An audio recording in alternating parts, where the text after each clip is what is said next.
A devastating meltdown occurred at the Fukushima nuclear plant in March 2011. More than 8 years have passed since the disaster, but safety concerns about radiation are mounting after the revelation of problems with the management of the nuclear reactors and radioactive waste. Japan's loose management of its reactors was revealed when the central part of the country was hammered by Typhoon Hagibis on October 12th.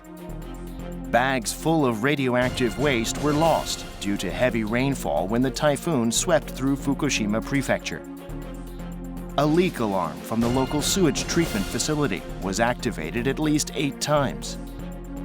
Amid the worsening radiation problem, South Korea raised concerns over Japan's handling of the contaminated water during a general meeting of the International Maritime Organization on October 10th. There are growing safety concerns also about next year's 2020 Tokyo Summer Games, with Japan planning to host some of the events at venues in Fukushima and to use food products from the area to feed athletes and visitors. Hello, welcome to The Point. I'm your host, Daniel Che. Japan's handling of its radioactive waste situation has been questionable, especially after the 2011 Fukushima nuclear disaster. Most recently, the island nation has been hit hard by a powerful typhoon. Our hearts and prayers go out to the victims and those affected by the force of nature. But there have been reports after the storm of bags containing toxic waste being lost or being compromised, with the government response being rather questionable at the same time. This is our topic for today. We'll be joined by a panel of experts for an in-depth discussions on the matter. So, let's get to the point.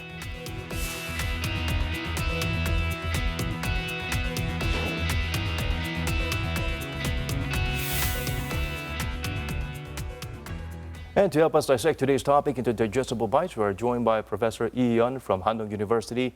Thank you so much for being here with us again. It's good to be back on the program.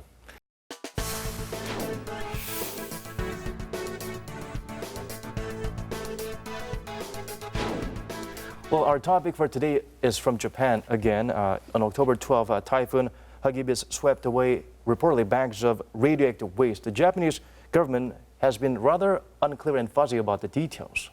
Well, the Japanese government has admitted that there were bags that were swept into local streams. And so from that perspective, they understand that this is a problem. But I think the concern is they don't know exactly how many bags were leaching into the streams. And furthermore, I mean, what impact this will have on the area and the community.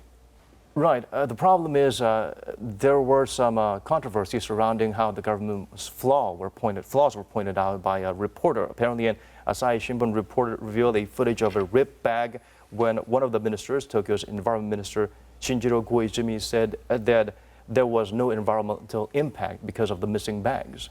Well, I think it's in the interest of the Japanese government to downplay the situation, particularly because you have the Olympics happening next year. And so they want to show the international community that they are on top of the problem. But also they want to assure the domestic population, the residents of the area, that it's safe to go back. So the difficulty here for the Japanese government is if this becomes a big issue, then people are going to question the government in terms of its response. Most of the times it's about faith and maintaining their pride and trust. Seems to be the situation for the government and the Japanese culture. It's not the first time the government has lost waste bags. Apparently, 4 years ago, there was a similar case, so there's naturally growing criticism over such blunder or mismanagement. Well, frankly, it's not surprising that they would have lost some bags. I mean, I believe the figure is 16 million bags were stored, and this amounts to about millions of tons of debris and soil that were scrubbed from the area in order to make the area less radioactive. Given the volume of bags that they have, and because they haven't found a solution to permanently store these bags, it really isn't surprising that they have lost them in this kind of storm. It is quite unfortunate and disturbing at the same time. We're going to extend our conversation to another expert that's joining us at this hour. Time for our first Skype connection with an expert who would tell us how harmful radiation could be to us. Norman Kyman, an assistant professor from Columbia University, is with us. Welcome, Professor. Hi, thank you so much for inviting me to talk with you. It's a pleasure to be here. Thank you so much for making time for us. Well, bags full of contaminated waste from the damaged nuclear plant in Fukushima were swept into the local river when Typhoon Hagibis hit Japan on October 12. Tokyo, however, stressed the leak would not have a devastating environmental impact. Do you believe this is true? From the reports I've read, there do seem to have been some bags of contaminated waste that were swept into the river. We don't understand yet how much or what the level of radiation was. That's easy enough to measure. I assume that the Japanese authorities are measuring the release, and hopefully we'll know soon how many bags of radioactive waste were actually lost. Could you explain to us in details what exactly happens when we are exposed to radiation? So the first thing that I'd like to clarify is radiation is all around us. There's radiation in the food we eat, in the air we breathe, in the rocks. Most of it is natural, coming from the Earth. But what we're concerned about is an excess of radiation that can be caused from an accident, God forbid a terrorist event, or some other exposure like what happened in Fukushima. If there is too much radiation, there is a risk of mutation, which has a risk of causing cancer. Those risks are proportional to the amount of radiation released. So at very small amounts, there's very little risk. As the amount of radiation released increases, our risk also increases. All right, thank you, Professor Kleiman, for your insights on the subject. We appreciate it. Thank you so much for inviting me to talk with you. It's my pleasure to be here. Likewise. While the loss of radioactive waste bags comes as concerning news, there is a problem that could lead to a bigger disaster that could adversely impact the rest of the world. Japan's handling of Fukushima's contaminated water is drawing controversy in the global community. Here's a clip to explain the situation further. Weakness was revealed in Japan's management of its nuclear reactors in Fukushima when Super Typhoon Hagibis made landfall on October 12th. As the typhoon hit, the local wastewater treatment center activated its leak alerts 8 times. Because of the heavy rain, bags of radioactive waste were lost after they drifted into the local river. Japan has been storing some 27,000 bags of radioactive waste in an amount of several hundred kilograms to 1.3 tons. The local authorities haven't figured out the exact number of the bags lost in the river. The waste leak is expected to pose some serious safety threats because the bags were washed into the local Furumichi River, which converges with other rivers and flows into the Pacific Ocean. Tokyo is trying to alleviate the growing concern, saying the leak will not have a significant impact on the environment. But local media are expressing strong distrust in the Japanese government. Last month, controversy was sparked by comments from former Japanese Environment Minister Yoshiaki Harada. To quell the controversy, Japan's Chief Cabinet Secretary Yoshihide Suga said it was only the former minister's personal opinion. But many raised concerns that Tokyo may have already decided to dispose of the wastewater in the sea. For the last 8 years, Japan has been storing over 1 million tons of contaminated water from the Fukushima reactors. South Korea would be affected severely if Japan went ahead with this plan, and so Seoul has recently raised its concerns at a meeting at the headquarters of the International Maritime Organization in London. It's highly likely the radiation leak from Japan would affect other parts of the world, so it's time for Tokyo to come up with more responsible measures in terms of the environment and safety. Regarding the situation and the choice for Japan, a former minister, Harada Yoshiaki, said that there's not enough storage space in Japan. And so the consideration now for the Japanese government is what to do with that 1.1 million tons of water that they've collected, which is basically a mixture of the groundwater as well as cooling water for those damaged reactors. And so the water itself is contaminated. And so right now there's no space to accommodate all of those steel tanks that now currently stores the water.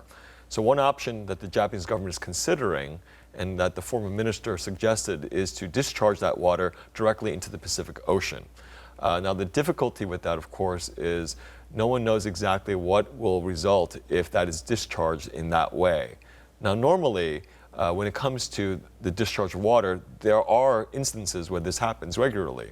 In the United States, for instance, there are regulations that regulate how much water is discharged and the kind of information that needs to be released before that discharge can happen.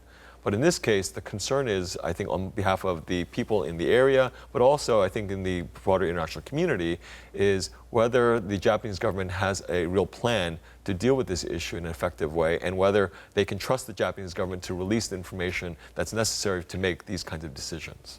So the problem is that they've not done this before in Japan, one major topic of concern there.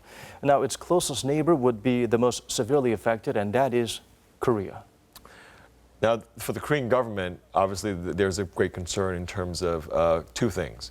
One is whether or not this water, if it is discharged into the Pacific Ocean, will make its way to Korea eventually. Now, it's unlikely that this will happen given the pattern of ocean currents, that this will actually make it to Korean shores.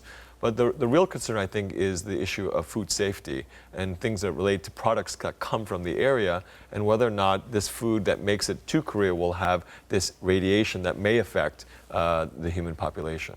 What would be the appropriate response immediately after Japan's such decision for South Korea? Well, South Korea really doesn't have many options, unfortunately, in this regard, because while there are treaties, and particularly the 1972 Treaty Convention on Marine Pollution, that particular convention governs this idea of dealing with waste that's dumped into the water.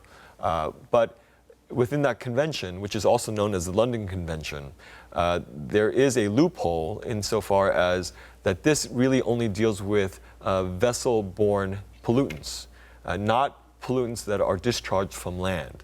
And so technically speaking, the Japanese government would be able to discharge the water and not be in contravention of any treaties. So really, this is a matter for national jurisdiction. So really, effectively, the Korean government can really only, I think, lobby other governments as well as organizations to put pressure on Japan to take a second look at this issue. And I understand South Korea raised the issue at the IMO conference recently?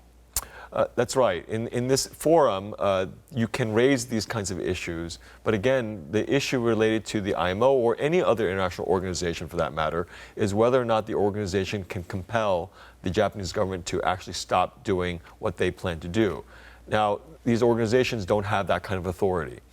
So at most, what can happen is really public pressure and also some responsibility on the basis of Japan to think about what this will do to its neighboring countries. On South Korea's part, what else can we do to raise this issue to the international community? Well, the South Korean government has already raised the issue with the International Atomic Energy Association, as well as the IMO, as you mentioned. And so really, it's about issue awareness and getting the issue out into the public square, as well as international media to really focus attention as to what the nature of the problem is. But beyond that, it might also decide to lobby other neighboring governments like the Russian government or the Chinese government and to get their support in dealing with Japan on this issue. All right, let's extend this conversation one more time to a third party who's joining us for an in-depth discussion on the topic. We are joined right now by an expert who continuously pointed out the dangers of the radioactive wastewater.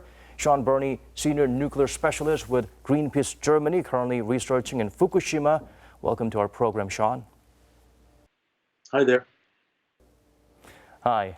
First of all, we have heard you are currently in Japan. Can you describe how much the typhoon has damaged Fukushima prefecture? So yes, you're absolutely right. The situation is very serious in Fukushima, but also along the Pacific coast in Miyagi and Iwate. Total 49 people have lost their lives in those regions. In Fukushima, thousands remain evacuated because of flood risks. I was today in Iwate, to the south of Fukushima Daiichi, and people are still without water, clean access to water. So yeah, it's been a very serious typhoon. So Sean, how detrimental could the situation be if for South Korea, when Japan dumps radioactive waste to the ocean? So the most immediate immediate impact of any ocean discharge would be along the Japanese coast to the communities that live in Fukushima and elsewhere in Japan. But what's very clear from 2011 is that radioactivity also passes to the south, eventually into the East China Sea, and then into the East Sea of Korea. So yes, there will be an environmental impact. The problem is the Japanese government is at the moment trying to ignore international opinion, where environments such as Korea would be contaminated. And so clearly the decision to discharge cannot be made without international discussion and international agreement.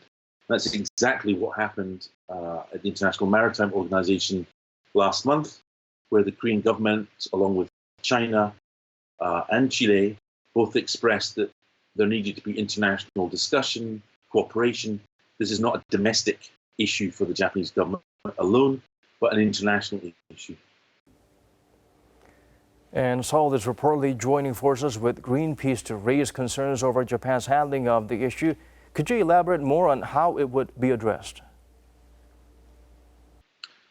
Yeah, Greenpeace is providing information not just to the Korean government, but to Korean society, but also Japan. We have meetings here in Japan with the Japanese government. So our role is really to provide analysis and information about the threat posed by the Fukushima Daiichi site and providing analysis and information specifically about this water problem. So it's not so much a direct cooperation as just providing information and analysis as to what the problems are. All right, Sean, thank you for sharing your insights with us. We appreciate it very much. Okay, thank you. Thank you. Well, Japan is losing trust due to its flawed safety measures. The bigger problem is the global community is now raising questions about whether Tokyo is capable of hosting the Olympics safely. Let's roll a clip to find out more about it. The 2020 Tokyo Olympic Games are just 9 months away, but safety concerns over radiation are growing day by day. The Japanese government has said it would not only feed Olympians with products from Fukushima, it would start the Olympic torch relay and hold baseball games there. The organizers have been criticized for their plan to serve the athletes food from Fukushima, but the Japanese government says produce from the region is not scientifically proven to be harmful. However, according to research conducted in 2018 by Japan's Ministry of Health, Labor and Welfare, the amount of radioactive material found in some agricultural products is above safe levels. A venue for some of the games is sparking controversy as well. Azuma Stadium for baseball and softball is only around 60 kilometers from reactor number 1, which melted down in 2011. The route for the Olympic torch relay is also raising some safety concerns. The relay would start in Fukushima, and the runners would pass through all parts of the prefecture for 3 days. While bidding to host the Olympics, Tokyo pledged to prevent all radiation threats, but in fact, safety issues regarding radiation are increasing every day, making other countries hesitant about taking part in the world's biggest sporting event.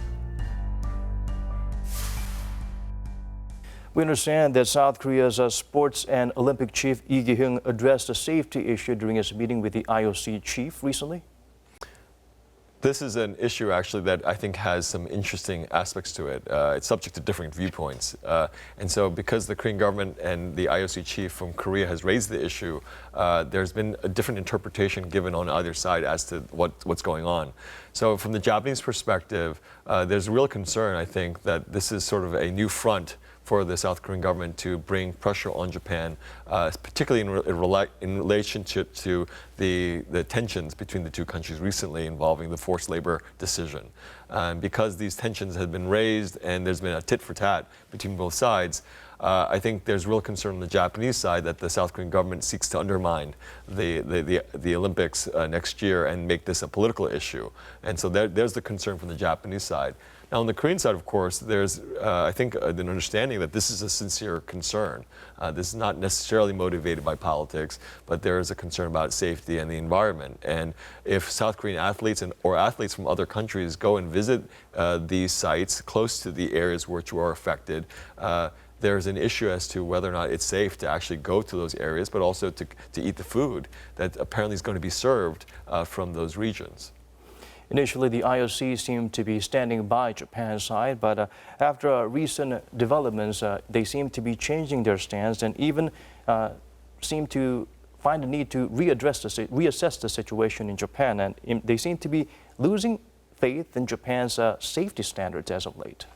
I think there's been enough international concern now at this point for the IOC to now respond to the pressure, I think, that's being placed, not just by Korea, but other groups, even within Japan, that are really not trusting the Japanese government with respect to the kind of information that they've received as to the safety of the region, but also the food that comes from the region. So I think this is an approach which the IOC has to take very seriously, and I think it's revisiting the question. But ultimately, I think it's going to, my own sense is that they'll okay the food and that they'll go forward on that basis. But I think that there is concern there that the IOC cannot ignore.